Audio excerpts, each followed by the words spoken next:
या मराठा समाजाला अनेक वर्षापासून आपल्या मुलाच्या भविष्यासाठी आरक्षणाचा संघर्ष आणि लढाई सुरू केली. शेवटी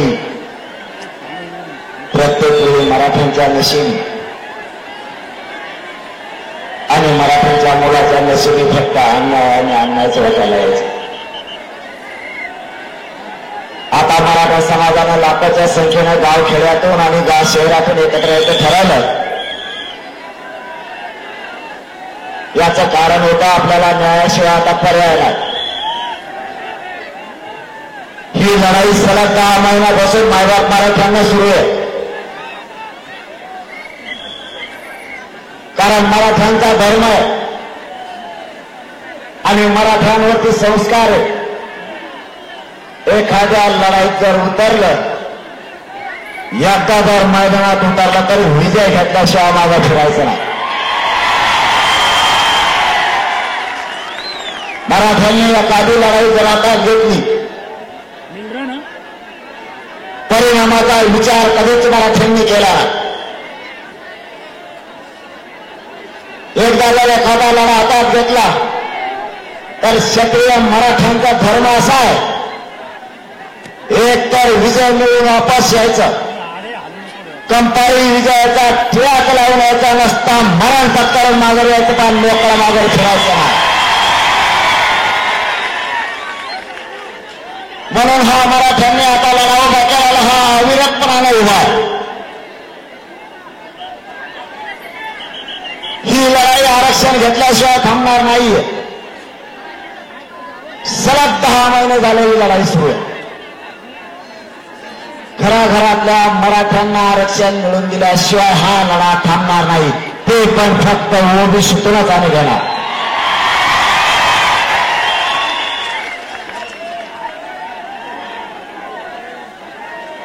मायबाप मराठ्यांनो, हा संघर्ष तुमच्या आणि आमच्या लेकरांसाठी आहे. हा लढा श्रीमंत मराठ्यांपासून गरीब मराठ्यांपर्यंत सगळ्यांसाठीच लढणार.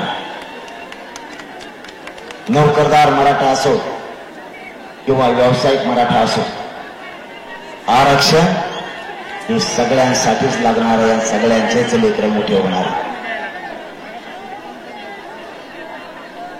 प्रथम मी या विराट रूपानं जमलेल्या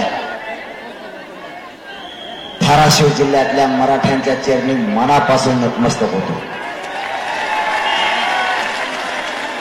आपणही दाखवून दिलं बाकीच्यांच्या जिल्ह्यात ज्या रॅल्या निघाल्या, आम्ही मराठी कुठं कमी नाही. सगळे धाराशिव जिल्ह्यातले रस्ते तुडुंब भरले होते. नक्की छगन भुजबळ आषाढ लागला असं नाही.